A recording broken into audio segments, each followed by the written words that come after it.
Assalamualaikum. This is a group video on the topic of Helmholtz free energy at the canonical ensemble, done for the class SSCP 3133 Thermal and Statistical Physics, presented for Madam Masliati, and done by Group B. The group members are me, Munira Najiha binti Salaudin, Khatib Sharbini bin Jailani, Nur Raihana Nadira binti Nur Mislan, Sabrina Balkis binti Samian, and Bao Shuyan. Hi, I'm Sabrina. For my part, I will introduce about the canonical ensemble. In general, canonical ensemble is a system that is in thermal equilibrium with a heat reservoir at temperature T.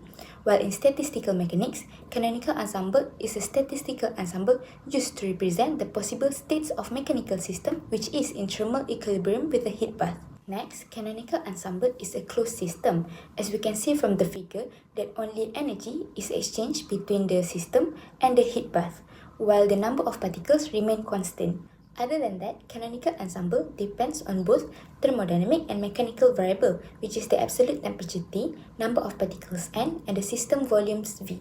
Therefore, this ensemble is sometimes called the n-Vita ensemble because these three quantities is the constants for this ensemble. Now, I will explain about microstates, macrostates, and probability.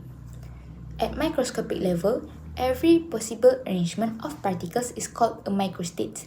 As you can see from the diagram, the numbers 1, 2, 3, and 4 could represent particles or energy level. Each box shows a different arrangement which results to a different microstate. But all of them will produce the same macrostates. In the lab or when we conduct experiment, we can see the individual particles. Therefore, we measure the averages, like temperature and pressure, which together will form a macrostate. Many different microstates can give the same macrostates, and each microstate's probability is given by the Boltzmann factor, as we can see from the equation. By averaging over all the microstates weighted by this probability, we obtain the observable thermodynamics. And this is how we connect tiny invisible atoms to things we can measure. So, why do we use canonical ensemble for system at constant T? First, it reflects real experiment where temperature is controlled. Second, it allows energy exchange. Unlike isolated system, it models real thermal contact with the environment. Third, and most crucially, it directly gives the Helmholtz free energy, the key quantity for constant temperature process. Lastly, it simplifies calculation. It is easier to work with fixed T rather than U, which also helps with understanding phase transitions and material properties. Hi, I am Raihana. Now I will talk about Helmholtz free energy and its physical meaning in thermodynamic and statistical mechanics. For introduction, Helmholtz free energy is used for a system at constant temperature and volume to study spontaneity, equilibrium, and useful work.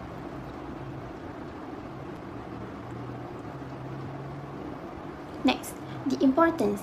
Not all internal energy can be converted into work because of entropy. Helmholtz free energy accounts for this.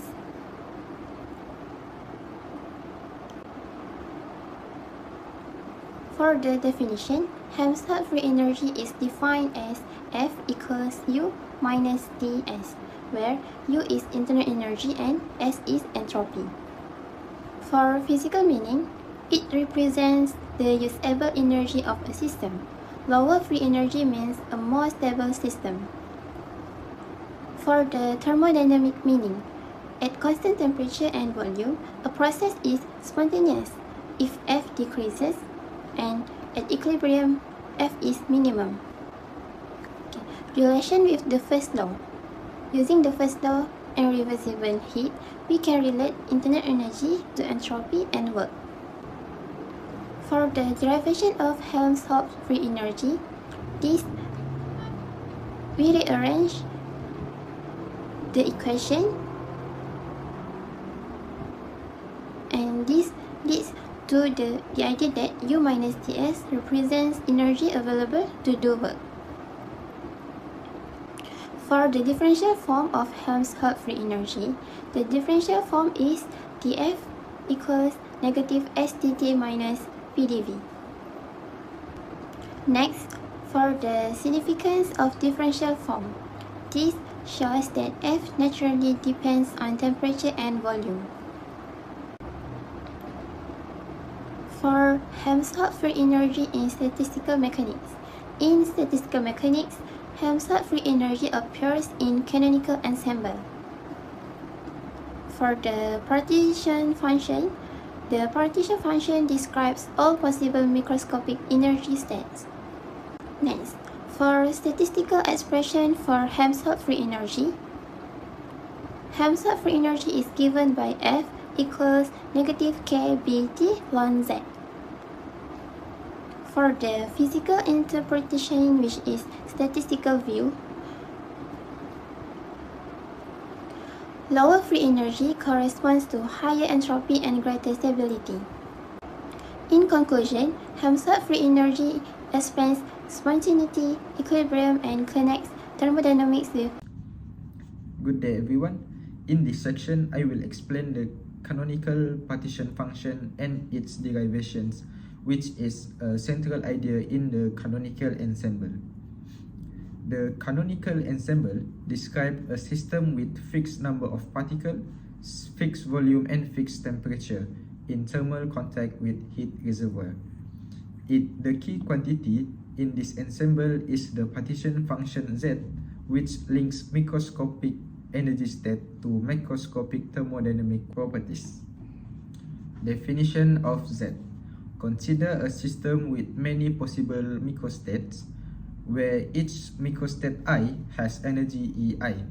The canonical partition function is defined as the sum of the exponent negative BEI over all microstates.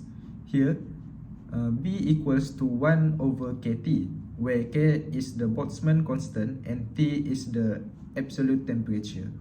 For quantum system, this sum is taken all over energy eigenstates of the Hamiltonian. Next is Boltzmann distributions. In the canonical ensemble, the probability of the system being in microstate I follows the Boltzmann distribution. This probability is given by exponent negative B EI divided by Z. The partition function Z ensures proper normalizations, so the total probability will be equals to 1. This distribution is obtained by maximizing entropy under the constraints of fixed average energy and total probability. Thermodynamic role of Z.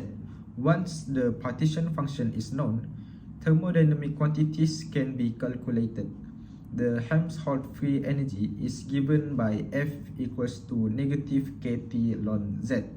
From F, other quantities such as internal energy U and entropy S can be derived. Because of this, Z is called the generator of thermodynamic properties. As a simple example, consider a two-level system. The ground state E0 has energy 0 and the excited state E1 has energy X. After we substitute the E0 and E1, the partition function Z will be equals to 1 plus exponent negative Bx. At low temperature, the ground state dominates, and at higher temperature, the excited states become more populated. This example shows how the partition function controls energy populations and prepare us for the next section. In this part, I will show how thermodynamic quantities can be derived from the partition function and the Helmholtz free energy in the canonical ensemble. First, we define beta as beta equals 1 over Boltzmann constant times temperature. In the canonical ensemble, the probability of microstate with energy EI is given by the Boltzmann distribution, and the average internal energy is defined as the ensemble average of energy. Substituting the Boltzmann distribution into this definition, we obtain this. U equal to this. This expression can be rewritten as the derivative of the partition function with respect to beta, which leads to the compact form.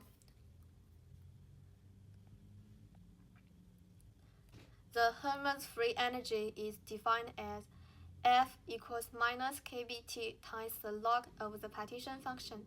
It is especially useful for systems at constant temperature. Once the free energy is known, other thermodynamic quantities can be derived. As a simple example, we consider a two-level system with energy 0 and epsilon. This partition function shows that once the partition function is known, thermodynamic quantities can be calculated systematically. This conclusion shows how thermodynamic quantities are derived from the partition function in the canonical ensemble. So, real physical and system applications. What are two-state systems? They are a system with two energy states, an excited state epsilon 1 and ground state epsilon 0. An example of two-state systems occurs with paramagnetic crystals. So that begs the question, what is a paramagnetic crystal? It is a crystal with a property where each of the atoms' spin tend to align itself with an external magnetic field. And in our case, the magnetic field is quickly reversed. So the spin of the crystal's atoms becomes anti-parallel to the magnetic field, and we can study the effects of its magnetic moments on its own without any interaction with the lattice vibration. When the system is not in an equilibrium state, as the energy increases, so does the amount of particles increase. The population N on the excited energy state epsilon 1 is higher or bigger than the population in the ground state epsilon 0. This phenomenon is what we call population inversion, and it occurs when the energy is finite, as it is in our two-state system. So when temperature T equals 0, the population, energy, and entropy is 0. But when the temperature increases, since the energy is finite and the entropy is a decreasing function, the temperature is considered to increase, but is taken as a negative value. So the formulas involved is 1 over T equals to del S entropy over del E energy, with constant volume and particles equals 0. And using S equals KL and omega is the microstate, to calculate entropy. So the graph on the slide shows the path for entropy on the y-axis versus energy on the x-axis. At n epsilon over 2, the temperature is at infinity. As we can see there, when energy is 0, and at n epsilon, the entropy is 0, and the path taken is considered to be parabolic. So this experiment was done successfully and was published back in 1951 by the scientists Edward Mills Purcell and Robert Vivian Pound. In conclusion, Helmholtz free energy explains the useful energy available in a system at constant temperature and volume, where a decrease in free energy indicates a spontaneous process. The canonical partition function describes how energy is distributed among microscopic states and form of the basis of the Boltzmann distribution. Using the relation F equals to negative kBT ln Z, important thermodynamic quantities such as internal energy, entropy, and pressure can be obtained. This concept can be applied to real physical systems such as the two-level spin system to explain observable physical behavior. So that's all from our group. Thank you.